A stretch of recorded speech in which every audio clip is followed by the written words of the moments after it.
to start with Mr. Arthur. You testified that the Biden administration's claim that the southwest border is safe, orderly, and humane, the way they describe it, is not accurate. Can you give us some examples or why you feel that way?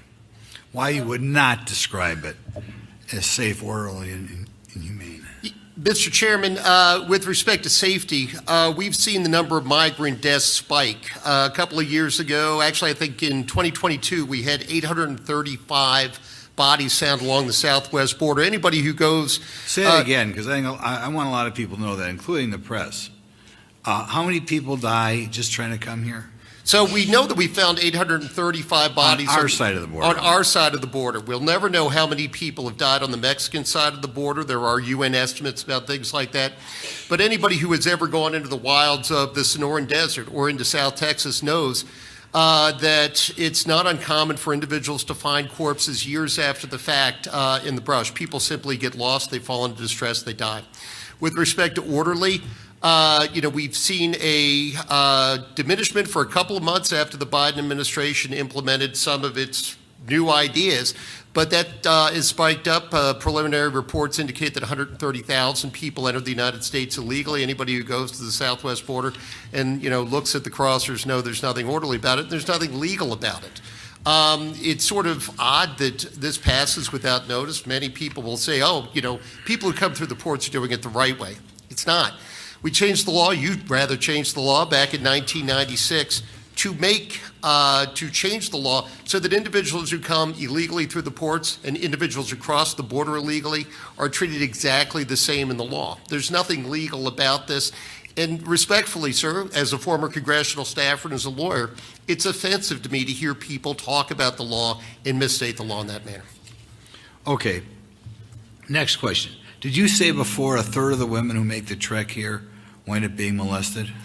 Doctors Without Borders did a report back in 2017, I think it was, in which they indicated, I think the actual percentage was 31%. I said nearly a third of all of them. A significant number of men are sexually molested on the way to the United States, and a not insignificant percentage are actually shot on their way to the United States. Okay. Now, sometimes this jargon, people here in the audience might not know what you mean. You have a graph in your testimony talking about the number of gotaways who came here. I want you to explain briefly what the difference between a gotaway is and somebody who turns himself at the border, and then confirm if what this says is accurate. It looks like until the Biden administration took over, the number of gotaways, that is to say people who the Border Patrol did not touch and just came in here, looks like it was around 120,000. And now, in the most recent year in which you have full data, it's over 600,000. So we've gone up by a factor of 5 to 1 on the type of people we're not even touching. Is that accurate? I'm reading that right? You are reading that correctly, and the definition of gotaway actually appears in the National Defense Authorization Act of 2017. It's now codified at 6 U.S.C. 223 for individuals that CBP knows have entered the United States illegally but not been apprehended. More than 500,000 in the last 2 years, almost 600,000 in FY 2022. Okay. Sheriff Daniels, you said something that kind of struck me. The people that, you have jails, obviously, sheriff's eyes have to run the local jail. Does this flow of people coming across the southern border, does this affect the amount of money you've got to spend on jail? Oh, it does. If you look at just in the first 5 months of this calendar year, 683 people were booked in my jail for border-related offenses. That 683, 621 were felony. Cochise County Attorney's Office has 6 felony attorneys, to include the county attorney himself. They have record number prosecutions going on. I commend our county attorney, but that enhances our jail time, it enhances the prosecution time and investigation time, so it's a big burden on us. I want to ask you, that many felons. One of the things we hear when I get around my district, sometimes people say, oh, these are all such wonderful people, they'd never break the law, blah, blah, blah. Do you find that true, that they would never break the law? Well, let me summarize by saying this, Mr. Chairman, is what we see in Cochise County as part of the Tucson sector is fight and flight.